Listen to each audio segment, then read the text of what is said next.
Bonjour à tous. Dans le cadre de la spécialité physique-chimie, et exactement bien sûr en mécanique, je vais vous présenter aujourd'hui donc l'essentiel du cours des 3 chapitres qu'on a vus ensemble pour parler un tout petit peu des lois de Newton et de Kepler, concernant bien sûr les mouvements. Donc avant de commencer, je vais parler tout d'abord de quelques notations, de quelques grandeurs vectorielles qu'on a utilisées bien sûr pour calculer tout ce qui est position, vitesse ou accélération d'un système en mouvement. Donc ici on parle des vecteurs. Donc je commence par la position. Donc bien sûr on doit en mécanique bien choisir les référentiels. Si on a bien sûr choisi un référentiel, qui sera supposé galiléen. Donc il a comme origine le point O. Donc on pourra détecter la position du point M qui représente le système en mouvement ou le centre de masse d'un objet en mouvement. Donc le vecteur position sera noté OM qui a bien sûr des coordonnées comme ici x de t, y de t. Et si on parle de l'espace, on doit ajouter bien sûr une autre composante z de t. Donc cette position est exprimée en mètres. Donc ici la particularité cette année c'est de pouvoir utiliser la dérivée si on connaît bien sûr les équations horaires x de t et y de t d'un mobile en mouvement. Donc on pourra par la suite dériver ces expressions pour obtenir le vecteur vitesse v qui sera bien sûr la dérivée du vecteur position par rapport au temps. Donc on aura aussi pour ce vecteur des composantes ou des coordonnées Vx et Vy qui représentent les dérivés respectifs donc des positions x et y par rapport au temps. Bien sûr, la vitesse est exprimée en mètres par seconde. Si on passe à la dérivée encore une fois, on va obtenir ce qu'on appelle le vecteur accélération qui sera donc calculé soit à partir du vecteur vitesse ou à partir du vecteur position en faisant la dérivée bien sûr. Par exemple ici pour la composante AX, on a AX est égal à donc la dérivée par rapport au temps de la composante Vx de la vitesse ou la dérivée seconde par rapport au temps de la composante X. Et bien sûr, l'accélération est exprimée en mètres par seconde carré. Donc ça c'est concernant l'utilisation des différentes donc, grandeurs vectorielles pour utiliser aussi en mathématiques la dérivée. Passons maintenant à quelques natures de mouvements ou quelques caractéristiques donc des mouvements. On sait que le mouvement par rapport à un référentiel peut être un mouvement rectiligne ou circulaire. Et dans le mouvement, bien sûr, on peut avoir plusieurs caractéristiques, soit un mouvement uniforme, soit accéléré, soit ralenti. Donc on va essayer de diviser ces 3 catégories en deux pour généraliser. Et ici, à partir par exemple du mouvement rectiligne, on peut par exemple ici dire qu'on a 2 catégories. Soit le mouvement est uniforme, soit il est uniformément varié, c'est-à-dire soit un mouvement accéléré ou ralenti. Donc, qu'est-ce qui se passe lorsqu'on a un mouvement uniforme, donc c'est-à-dire rectiligne et uniforme? La vitesse sera une constante. Et puisqu'on a vu tout à l'heure que la vitesse, ce n'est autre que donc, la dérivée de la position, l'accélération aussi, c'est la dérivée de la vitesse. Donc, puisque la vitesse est une constante, donc sa dérivée est nulle. Donc ici, lorsque le mouvement est uniforme, on doit retenir que la vitesse est constante et l'accélération est nulle. Si on passe maintenant à un mouvement uniformément varié, donc c'est-à-dire que la vitesse n'est pas une constante, elle est variable. Si je dérive donc cette variable qui va dépendre du temps bien sûr, on va avoir une accélération constante. Donc la particularité ici, c'est que lorsque l'accélération et la vitesse ont le même sens, c'est-à-dire donc à partir d'un schéma, si on a l'opportunité de voir ces 2 vecteurs en même temps, donc s'ils ont le même sens, on peut dire que le mouvement est accéléré. Et si ils ont un sens opposé, donc le mouvement sera ralenti. Donc ça, c'est à propos d'un mouvement rectiligne. Passons maintenant au mouvement circulaire. Donc, comme d'habitude, on peut diviser ce mouvement en deux parties, soit uniforme, soit varié. Donc, si le mouvement est circulaire uniforme, donc comme d'habitude, donc la valeur de la vitesse est égale à une constante.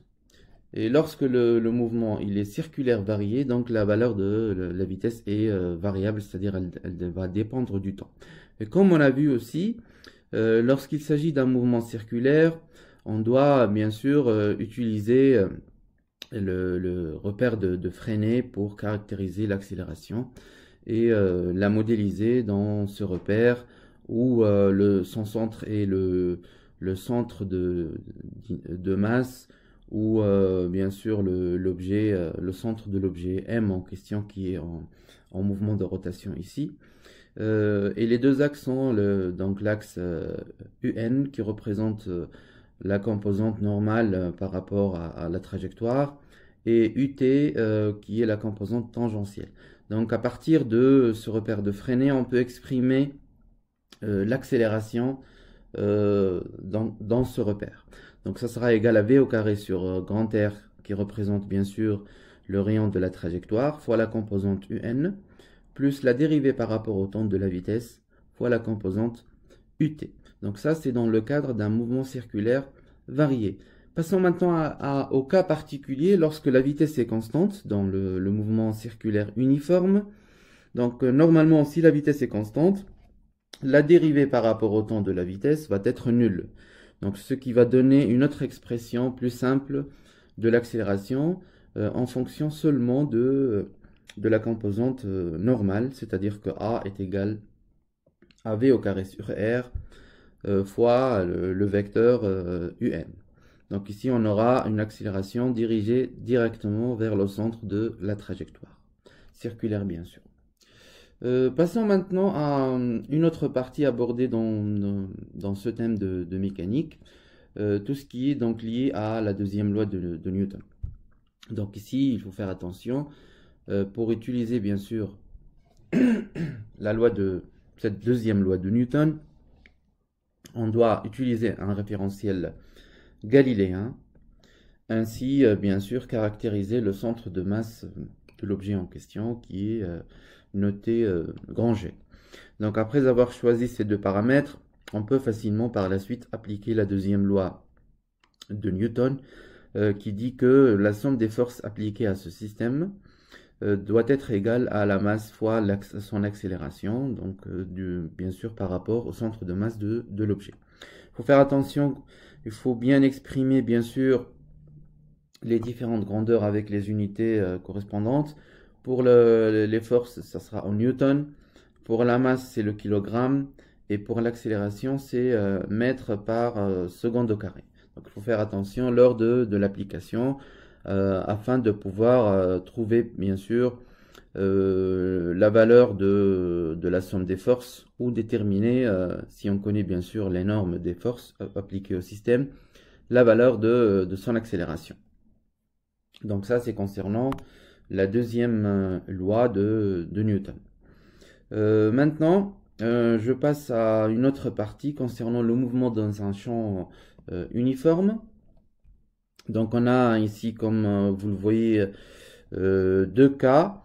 Si on parle du champ, bien sûr, de pesanteur terrestre, le vecteur G, ou bien sûr, si on parle des particules dans l'échelle microscopique, on a ce qu'on appelle le champ électrique E. Donc, je vais parler de la partie gauche. Donc, si on a un mobile en mouvement, dans un champ de pesanteur ici, avec bien sûr une vitesse initiale, je parle ici de l'angle alpha aussi, c'est l'angle de tir par rapport à l'horizontale. On observe ici que la trajectoire est une parabole. Donc, qu'est-ce qu'il faut faire ici? Il faut connaître comment, bien sûr, déterminer les coordonnées des vecteurs qu'on a parlé tout à l'heure au début de la vidéo, accélération, vitesse et position. Donc ici, la seule différence par rapport à ce qu'on a vu tout à l'heure, c'est pour passer du vecteur position au vecteur vitesse, jusqu'à arriver au vecteur accélération, on a vu qu'il faut faire ce qu'on appelle des dérivés. Mais ici, en prenant bien sûr comme premier vecteur l'accélération et en passant à calculer la vitesse et le vecteur position, on doit passer cette fois-ci par les primitives, donc pour déterminer les différentes équations ou coordonnées cartésiennes de chaque vecteur, afin de trouver par la suite, donc ça c'est l'objectif de cette partie, de trouver par la suite donc la relation entre la position Y et la position X, qui va nous donner ce qu'on appelle l'équation de la trajectoire. Donc Y en fonction de X. Donc il faut faire un certain calcul et retrouver par la suite, à partir du vecteur position, où on voit bien sûr les deux donc coordonnées X et Y en fonction du temps. Donc il faut juste isoler t à partir de la première équation et remplacer cette valeur de t dans la deuxième équation pour retrouver l'équation de la trajectoire. Donc ça c'est concernant la modélisation de tout ce qui est trajectoire à partir bien sûr des données du mouvement en question de l'objet.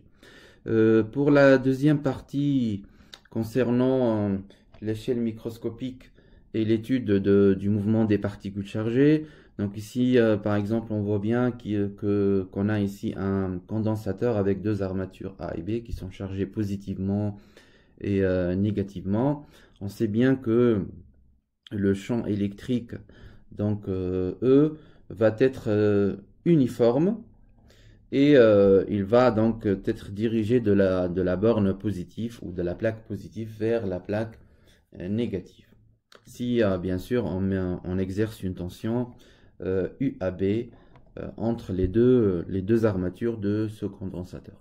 Donc si on a bien sûr une particule dans ce condensateur, elle va bien sûr avoir une force qui va la diriger pour effectuer une certaine trajectoire. Et on a vu que ça dépend de la vitesse initiale. Ça dépend aussi donc de la charge portée par cette particule, que ce soit négative ou positive. L'angle de tir, bien sûr, alpha, concernant par rapport bien sûr à l'angle entre la vitesse initiale et le repère choisi, bien sûr, si on parle de l'horizontale. Donc on va avoir différents types de trajectoires. On sait que cette force qui est exercée sur la particule est égale à la charge portée par cette particule fois le champ électrique E. Donc par la suite, il faut connaître, donc pour aborder ce type de questions ou d'exercices, on doit connaître la formule du champ. Si on parle d'un condensateur, ce n'est autre que la valeur absolue de la tension exercée entre les deux armatures A et B sur la distance entre ces deux armatures. Donc cette valeur de champ électrique va être exprimée en volts par mètre. Pour manipuler aussi avec ce type de mouvement des particules chargées, on doit connaître aussi la formule du travail entre les deux armatures A et B de cette force F, qui est égale à la charge fois la tension UAB. Donc il faut savoir comment utiliser ces types de formules pour résoudre bien sûr des questions, que ce soit on veut déterminer la norme de cette force ou la tension exercée entre les deux armatures d'un condensateur. Donc ces deux thèmes concernant le mouvement dans un champ uniforme vont nous donner comme remarque ici, dans un champ uniforme le mouvement est plan, donc c'est-à-dire il va se passer dans un même plan. Si la vitesse initiale est différente du vecteur nul, la trajectoire du système est une parabole. Donc dans les deux cas bien sûr, si on a une vitesse qui n'est pas nulle, vitesse initiale bien sûr, la trajectoire va être une parabole. Donc on sait bien la forme de cette trajectoire ainsi que l'expression de cette trajectoire c'est-à-dire on va donner tout ce qui est y en fonction de x pour déterminer un polynôme du second degré qui va nous donner bien sûr la trajectoire donc qui ressemble à une parabole ici. Passons maintenant à une autre partie qui parle bien sûr des énergies d'un système en mouvement. Bien sûr, on connaît que lorsqu'on parle des énergies, on a bien sûr l'énergie cinétique qui est liée à la vitesse, au mouvement, l'énergie potentielle qui est liée à l'altitude ou à l'hauteur que prend le mobile par rapport à notre référentiel choisi, et l'énergie mécanique, bien sûr, qui représente la somme des deux énergies. Donc, juste pour vous rappeler que l'énergie cinétique est égale à 1/2 fois m fois v au carré. Il ne faut pas oublier que l'énergie est exprimée en joules, la masse est tout le temps exprimée en kilogrammes et la vitesse c'est en mètres par seconde. Pour l'énergie potentielle, c'est la masse fois l'intensité de pesanteur G fois l'altitude ou l'hauteur Z en mètres. Donc il faut savoir aussi que l'énergie potentielle elle est exprimée en joules, la masse tout le temps elle est en kilogrammes, l'intensité de pesanteur c'est newton par kilogramme et bien sûr l'altitude ou la hauteur elle doit être exprimée en mètres. Et bien sûr l'énergie mécanique c'est la somme des deux énergies cinétiques et potentielles et bien sûr elle sera exprimée en joules. Donc il faut retenir ces trois formules pour pouvoir les utiliser dans le cas d'un problème en mécanique où on va parler bien sûr de tout ce qui est énergie. Bien sûr, pour manipuler avec ces énergies, il faut bien sûr connaître quelques lois et quelques formules afin bien sûr de pouvoir résoudre des problèmes ou calculer bien sûr des forces ou des travaux par rapport aux conditions, que ce soit initiales ou finales d'un mouvement, d'un mobile dans un référentiel bien choisi. Donc il faut bien sûr savoir la formule ou le théorème de l'énergie cinétique, qui a une formule très simple. Donc l'énergie cinétique entre deux points A et B, je peux les considérer comme état initial et état final, est égale à l'énergie cinétique de l'état final moins l'énergie cinétique de l'état initial. Ça c'est bien sûr, normalement ça sera noté soit EC, donc l'énergie cinétique entre les points A et B, ou delta EC si on parle d'une variation entre un état initial et un état final. Donc cette variation va être égale au travail entre les deux points A et B de la force appliquée à ce système. Donc il faut savoir que, bien sûr, en manipulant avec cette formule, il faut connaître aussi la formule du travail d'une force. D'une façon générale, c'est le produit scalaire entre la force et bien sûr le vecteur position entre les deux points A et B, c'est-à-dire entre le point initial et le point final. Donc ce produit scalaire va nous donner bien sûr une formule très connue qui n'est autre que la norme de la force F fois la norme de AB fois cosinus de l'angle que fait le vecteur F avec le vecteur AB qu'on le note généralement dans l'angle alpha. Donc il faut faire attention ici quand la valeur ou le signe du travail va dépendre de cet angle. Donc le travail peut être nul, positif ou négatif en fonction de la valeur de cet angle. Donc il faut faire attention. Et on termine avec la dernière partie donc de ce thème de mécanique en parlant bien sûr des lois de Kepler. Si on parle bien sûr ici dans le cas particulier du mouvement bien sûr des planètes autour des astres attracteurs. Donc ici les lois sont un peu simples. Donc je commence par la première loi donc, qui s'appelle loi des orbites.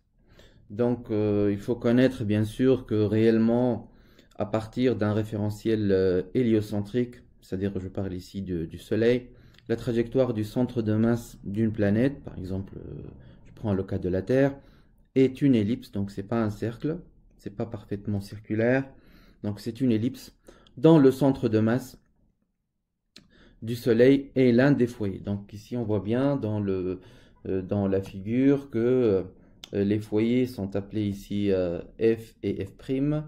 Et bien sûr le Soleil va prendre la position d'un foyer, puisque ici on ne parle pas d'un centre d'un cercle. Ici on parle des deux foyers d'une ellipse. Donc ici, si on prend un référentiel héliocentrique, c'est-à-dire dans le centre et le Soleil, ça va être l'un des foyers de cette ellipse qui représentera l'orbite de la planète qui tourne autour de cet astre attracteur. Donc ça, c'est loi des orbites. Il faut bien sûr ne pas oublier que la trajectoire, c'est une ellipse. Donc si on dit ellipse, on doit connaître bien sûr ses caractéristiques. La deuxième loi maintenant de Kepler, c'est la loi des airs. Si on parle des airs balayés, bien sûr, par un segment qui relie bien sûr le centre du référentiel héliocentrique, si on parle du Soleil ici, et bien sûr le centre de masse de la planète. Donc ce segment va balayer des surfaces en faisant bien sûr le tour de cette trajectoire elliptique. Donc si on voit bien ici dans le graphique qu'on va utiliser la même durée de temps, delta t, dans les deux cas, et prendre deux positions différentes d'une planète par rapport au Soleil. Donc on voit bien que les segments entre le centre du Soleil et le centre de cette planète va balayer bien sûr des surfaces différentes. Donc la deuxième loi de Kepler dit que la surface A1 va être égale à la surface A2 si on considère bien sûr les mêmes durées de temps delta t.